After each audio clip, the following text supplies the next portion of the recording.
We started this class without any assumption that you have a strong background on linear algebra, right? If now you look back, you actually learned a lot already. Particularly, we try to use quantum computing as an example, right? The most important thing we have learned is, well, any state of a system is just a vector. So memorize this. Any state is just a vector. A vector is just a name, right? Just like my state, I'm happy, I'm sad. Everyone in this classroom, we combine together becomes a vector of the whole classroom, right? A state. That is a state. And then for every state, you do have some basis if you want to, because if you want to express it, for example, I buy a dozen of eggs, then you can say I have 12 eggs, or I have 1 dozen eggs. 1 egg is the basis of one basis. 1 dozen egg is the basis vector of another basis, right? So we talk about that. And because of this, we can write the vector as a column form.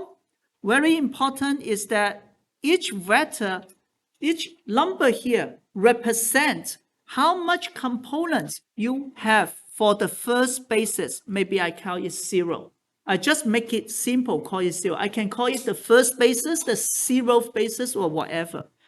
Here, A1 is that how much components I have in the second basis. So in principle, I can write A equals to A0, 0 plus A1, 1 plus all the way to AN, N, right? So this one, I did not do it well. It's an old slide. How many dimensions do we have here? N plus 1, because I did not write it well. Usually people will just write A0 to N minus 1. So here we have N plus 1 dimension, right? So you realize that all the vector can be expressed as a linear combination of the basis state, okay? And here we learn 2 things. One is the inner product, right? The inner product becomes very easy if we realize that we are using a orthonormal basis. It will be just equals to the bra version times the cat version of that vector. For the bra version, how do we do it? For example, this is the cat of A, right?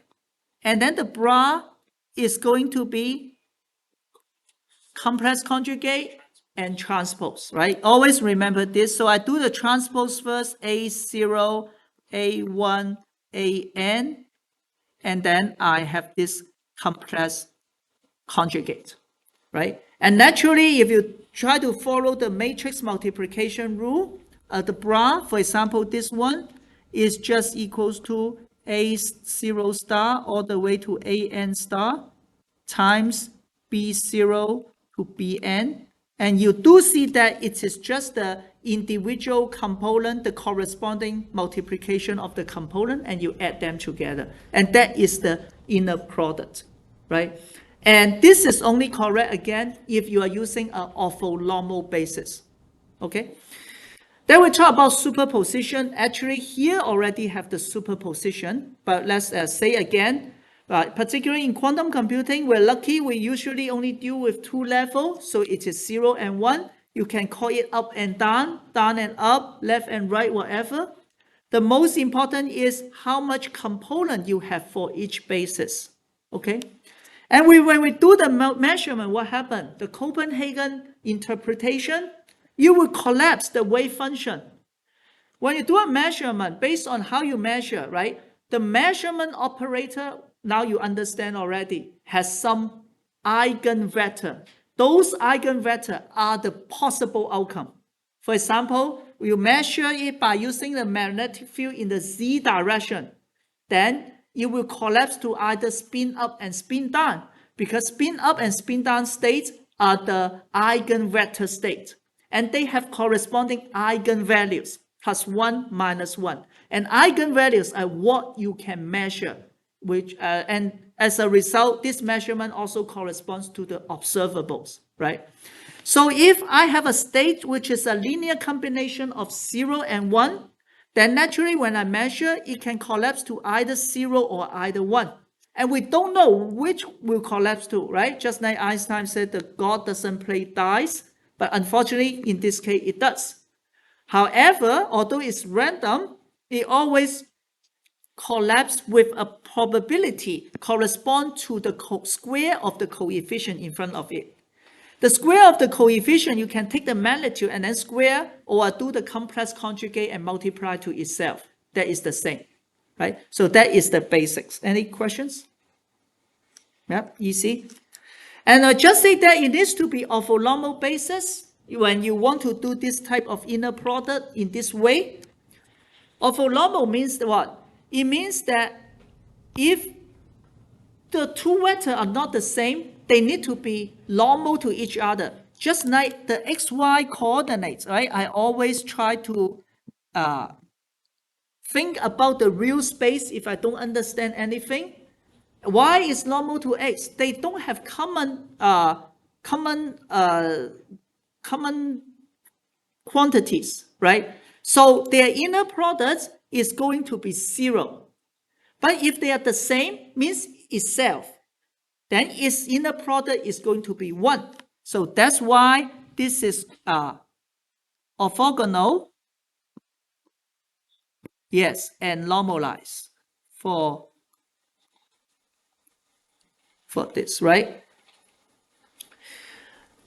But how do we normalize the vector, right? If a vector is normalized, it means that their inner product is 1, and we already see that what is the inner product, right?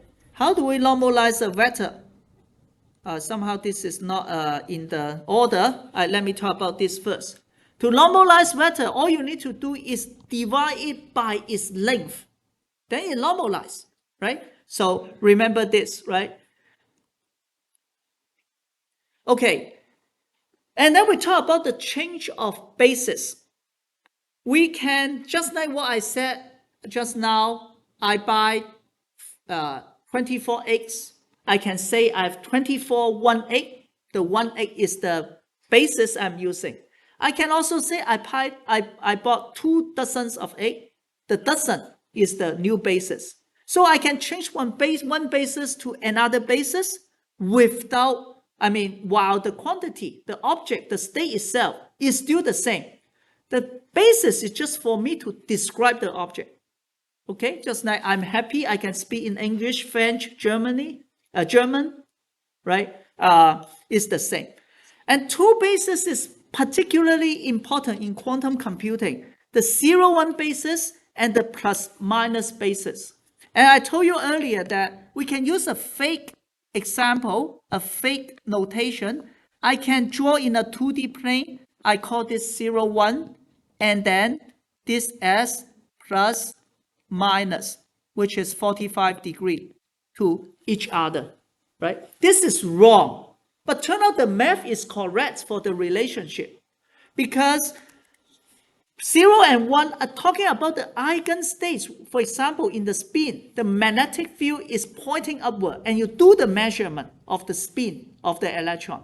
And it only has 2 eigenvectors, either spin up and spin down, because this is the only thing we can distinguish when you measure the energy of a spin in the magnetic field pointing up. You can either get higher or lower, and these are only the 2 possible values. But at the same time, the space is isotropic. I put it means same in every direction. I can still put the magnetic field in the x direction, and I should still get the same value in terms of energy. But this time I'm going to say that the spin is pointing left and right. It's a different state from the spin is pointing up, right? So for the same state, we can describe it as in the 0 or 1 basis, or the 1 or the plus-minus basis. And we realize that 0 is just plus minus, and then 1 is just plus minus minus. And that is not difficult to memorize, because that's usually what I memorize. Plus is 0 plus 1, right? Because it is plus. And then 0, 1 correspond to plus minus. So 0 must have the plus sign. And then the 1 must have the minus sign. Okay? Or you can use this figure to help you to memorize or cheat sheet, whatever, right? With this, then in a general state, if I want to change to another basis, one of the easy way is just do substitution. Because this becomes a times 0, which is a times 1 over square root to the whole thing. And then b times 1 times this whole thing. And then you just shuffle them, you will get this one. Okay? There's a way of changing the basis, which you have done in assignment 1. Right? Substitution, exactly. Substitution.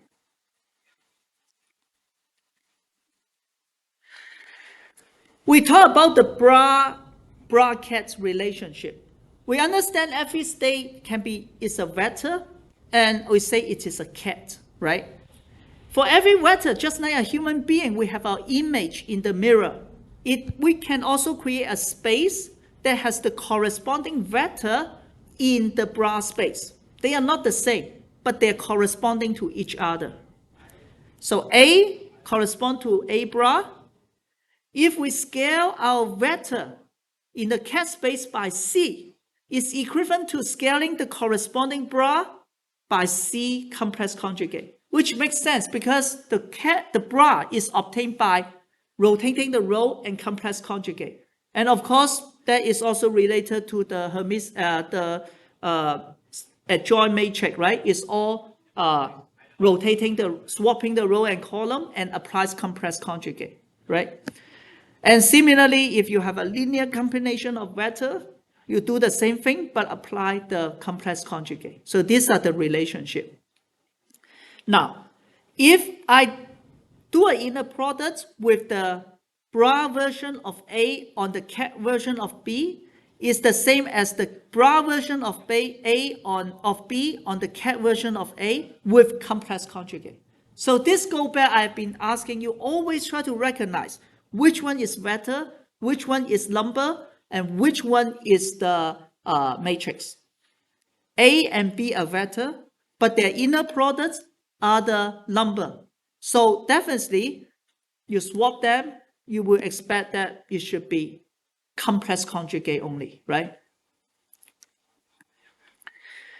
Then we say that I already mentioned, right? All the observable that you can measure, they are represented by some, or should they correspond to some operators. Each operator has its eigenvalue and eigen vectors, right? The poly-spin matrix is particularly important. I will try to memorize it, right? Sigma Z, this one, sigma X, this one, sigma Y, this one. And they anti-commute with each other. Again, what is anti-commute? It means that basically, a real anti-commute is like this. Sigma I, sigma J equal to negative sigma J, sigma I. That is anti-commute. For commute, it means sigma I, sigma J equal to sigma J, sigma I. Okay? And can you tell me what is this delta Ij again? Conical delta is equal to 0. Yes. It is equal to 0 when I not equal to j, equal to 1 when I equals to j, right? So basically it is saying that, well, if Ij the same, it is the same matrix, of course it won't be 0, right? You multiply yourself and then you add, make it 2 times, cannot be 0. It's just 2i. So this is an extra information, not a pure anti-commute, right? Pure anti-commute, we will just say that, actually I cannot say it, depends on the definition, but a simple way is just say you swap them, it becomes negative, right? And here I keep saying, ask yourself whether something is a complex number, vector, or matrix. For example, matrix times matrix is matrix.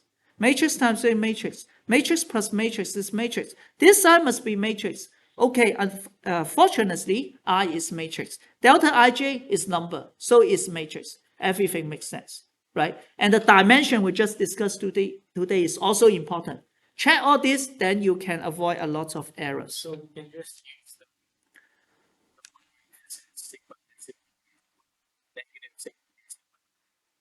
prove it's anti-common. No. Yeah. That is what I need for the homework. I don't need to do the I. Yes. But this is only for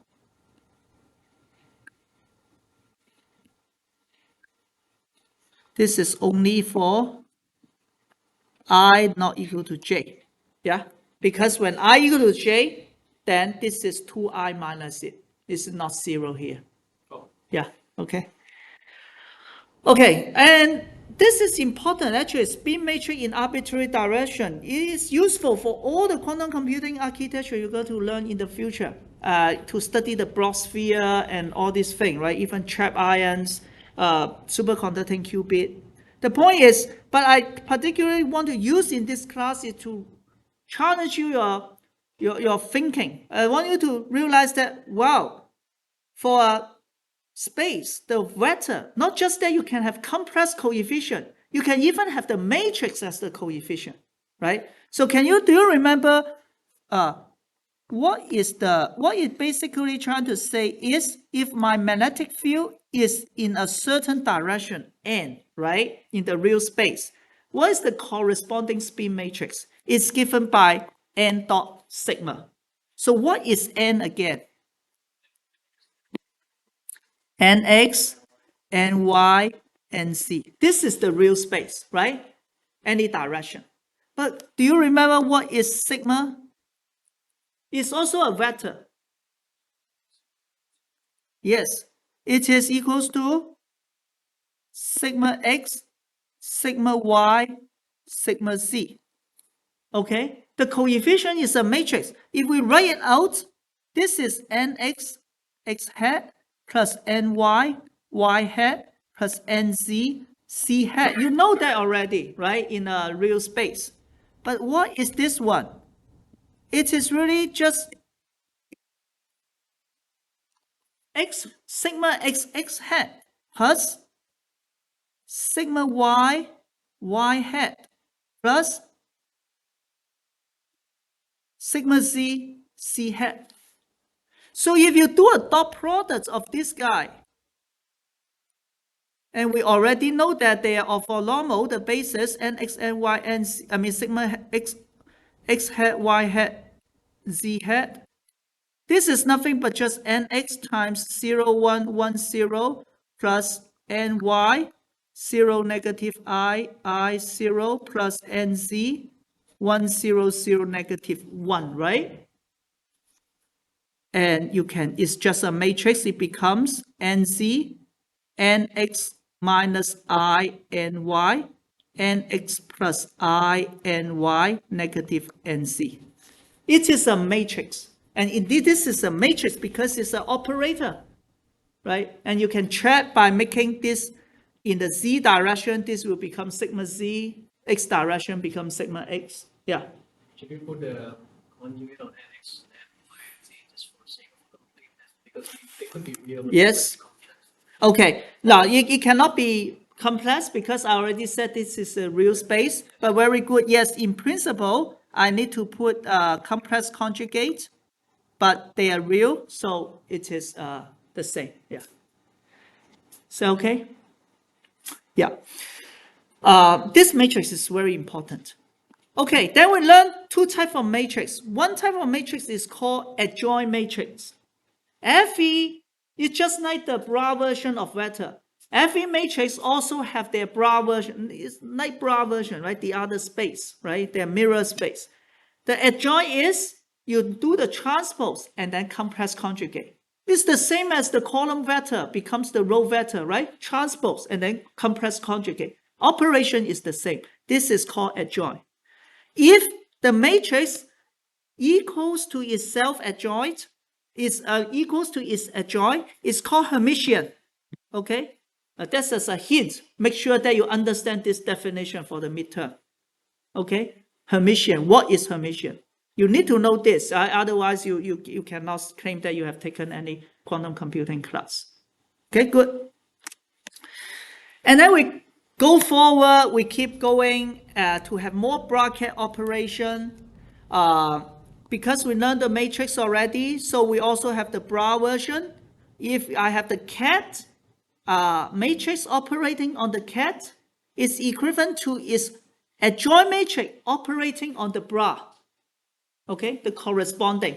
It's just like I'm rotating left is equivalent to my mirror image rotating is right. Okay, and this is another thing. Is this a number, vector, or whatever? Huh? So, oh no, it's a scalar. It's a scalar. We do it step by step. B is a vector. X is a matrix. X times B is a vector. Vector inner product of bra is a scalar, right? And we just say that you swap it. You just make this this adjoint and also put the complex conjugate. They are the same. It's easy to memorize, actually, in my opinion. Okay. The last thing, the next thing is the matrix diagonalization. This is important again. Do not say that I don't give you hints, right? I expect you to be able to find the eigenvalue and eigenvector. One way to diagonalize it is what? A is the eigenvalue, so matrix applied to a vector must equal to the eigenvalue times the vector itself. Then I move it to the left because A times the vector is equivalent to A times identity times the vector. So in order to have non-trivial solution, means that to satisfy this with non-zero A, not all components are zero, then we need the determinant of this one to be zero. So you need to know how to do the determinant. By doing this, you will be able to solve for A, the eigenvalue. Once you know the eigenvalue, you can continue to solve for the eigenvector. Okay. So matrix, we can represent vector in different bases, and it is the same we can represent in different bases, right? Now, for example, this is the sigma x in the sigma c eigenvector basis. It's 0, 1, 1, 0. But if I want to represent sigma x in its own eigenvector basis, it is 1, negative 1, which is normal. We already learned that all the matrices are diagonal if you represent them in its eigenvector basis. And this value are their eigenvectors. Okay, so I hope you can memorize this. Then another property of the matrix is called unitary matrix. What is Hermitian matrix again? It is adjoint equals to itself. This is different. Here it says is adjoint. Do I do something wrong?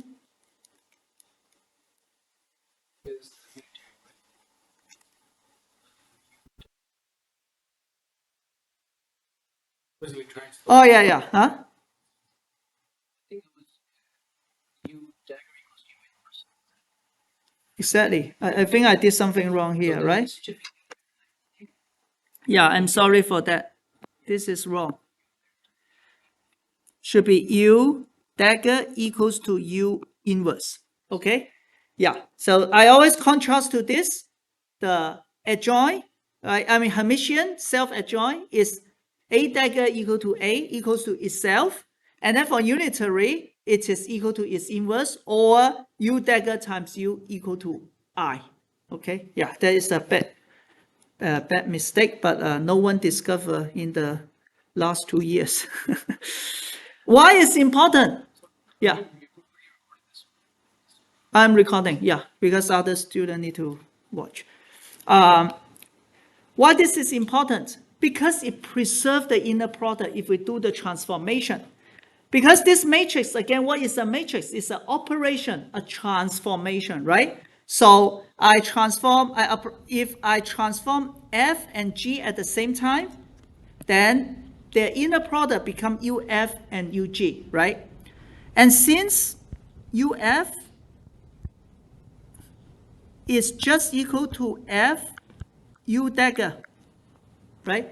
When I write UF, it basically saying that apply the U to the cat version and then find the corresponding bra. That is the same as finding the corresponding bra and then apply the U dagger to transform it.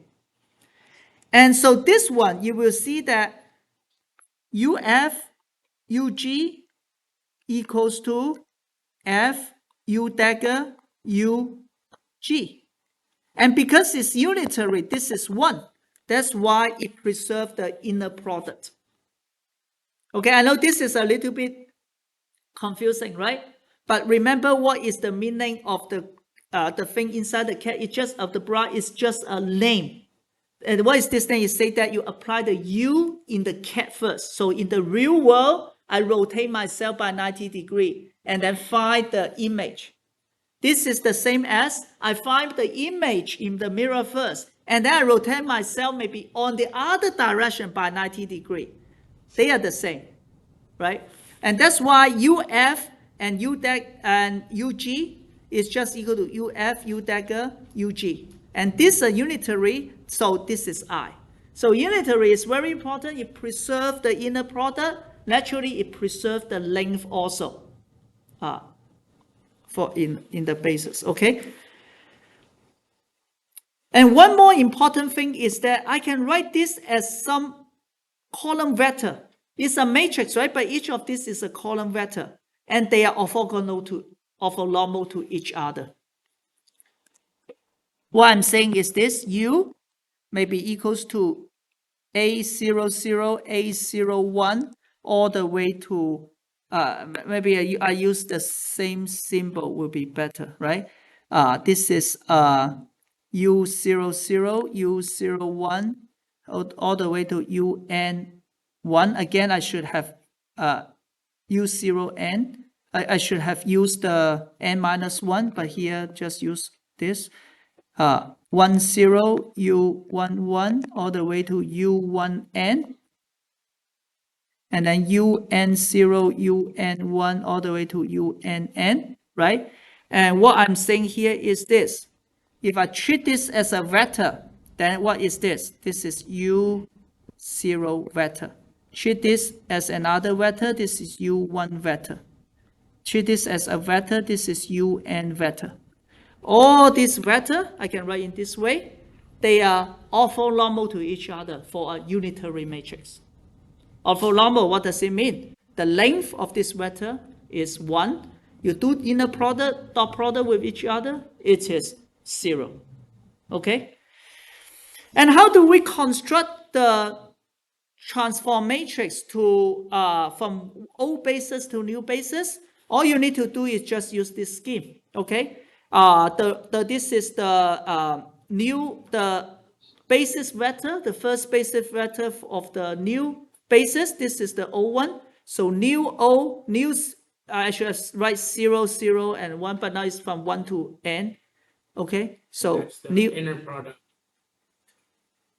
Yeah, inner product. Yes. So the ijth element is the bra of the new I basis vector times the cat of the oj vector. Okay.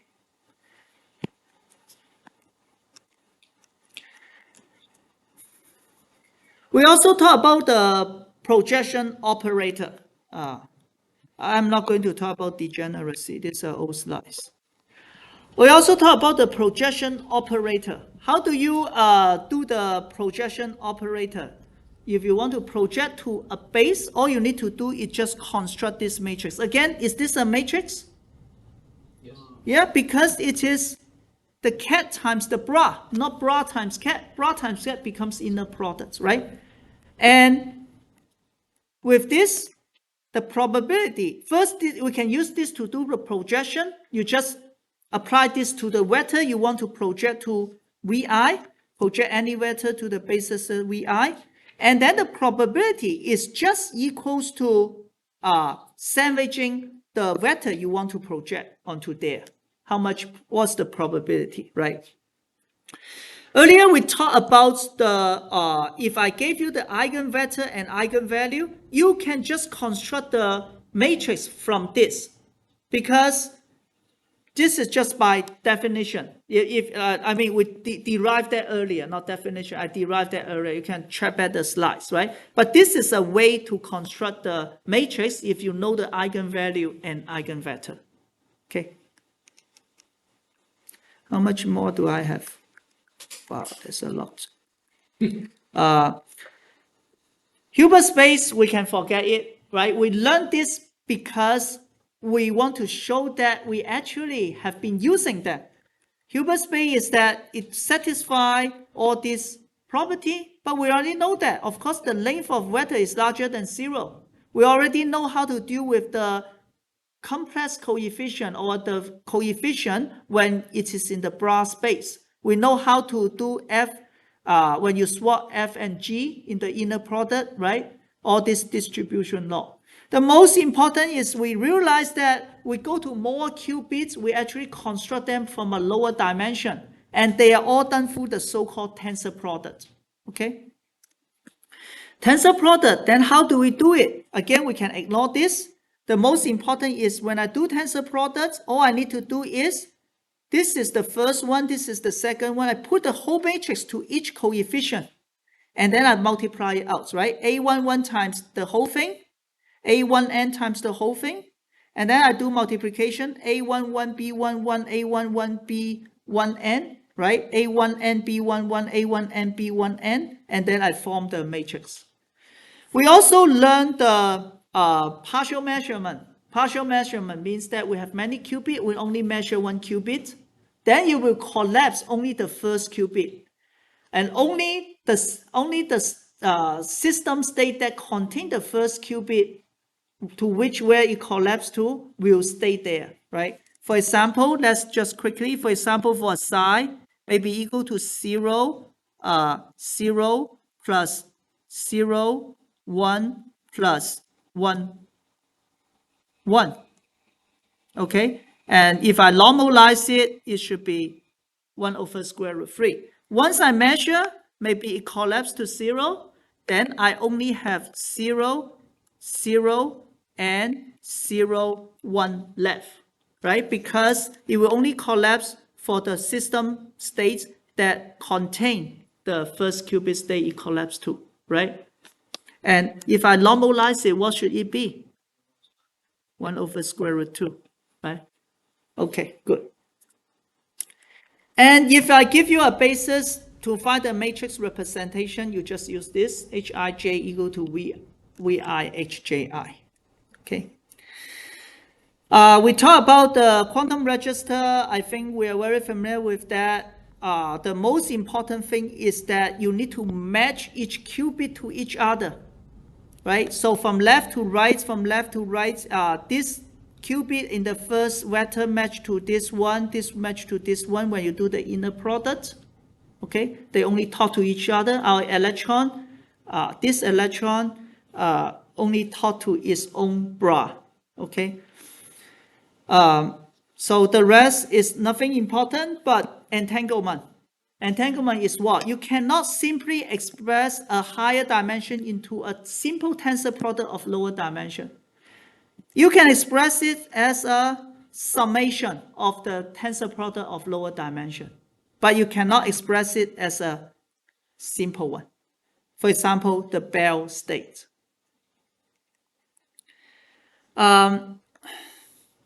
Finally, we also talk about why we need to be unitary by looking at the Schrödinger equation, because by itself, it mandates us to be unitary and reversible. And then we learn different type of gates, which is so easy now, actually, you think about that. But one thing I want you to always memorize, the gates is defined by how it transforms the basis vector. That's all we do. And then we come up with the matrix. Okay? Remember, for example, swap gate, it means that you are going to swap the index of this basis vector, right? We have control NOT, we have NOT gate. And then we talk about the trace. We have also the phase shift gate, and also control phase shift. And also have Toffoli gate.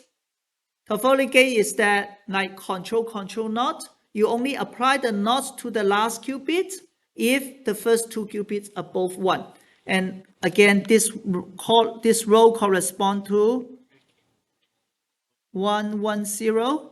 This corresponds to 1, 1, 1, right? And that's why the first two qubits are that, right? Talking about Hadamard gates, the most important is know that Hadamard gates can create superposition from the basis state, from the 0, right? And then even more complicated is that if applied to arbitrary states y, it also creates a superposition, but the coefficients are not the same.